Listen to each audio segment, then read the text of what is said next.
I was really looking forward to Flight 7500 because I really like horrors and thrillers set on planes. I think just in general, planes can be quite scary, so I think it works really well as a setting.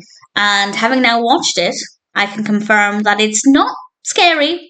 Nothing really intense happens, but it does have quite a nice atmosphere, and by nice, I mean uncomfortable and unpredictable. So it's not terrible, but it wasn't that great. This was released in 2014. It's directed by Takashi Shimizu, written by Craig Rosenberg, and we have a cast including Leslie Bibb, Jamie Chung, and various others. The performances across the board, very good, and in terms of making use of the space, of the aircraft, I think they did make a good use of the space, so that worked very well. And it's very, very slow to begin with. It takes a long time for anything to happen. And then, yeah, actually something quite dramatic did happen. I think the first kind of major thing to happen was very well executed. But I feel like that's kind of where it peaked. It kind of ebbed and flowed a bit after that. It kind of went a little bit intense and then was dull again, then a bit intense, then was dull. But I feel like the first major thing was probably the peak. And this happened, I don't know, I think maybe half an hour into the film.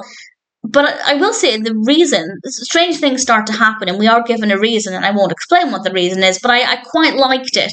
I quite liked the explanation. I thought that was quite fascinating. So as a story, it's interesting. But if you're looking for a scary film, I'd say it's atmospheric, but it's not scary. Unless maybe you're very, very scared of planes. I don't like planes, but I'm okay. I'm okay when I'm on a plane.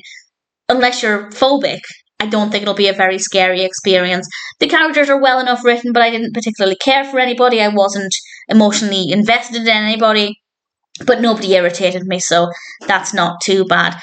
If you really like plane-based horrors, then I'd say check out Flight 7500. It's not the scariest, but it's a good story with a nice atmosphere, and I use the word nice there in place of, I guess, suspenseful, unpredictable, and uncertain. That uncertainty doesn't always amount to anything, but it does feel quite fun. So it's okay.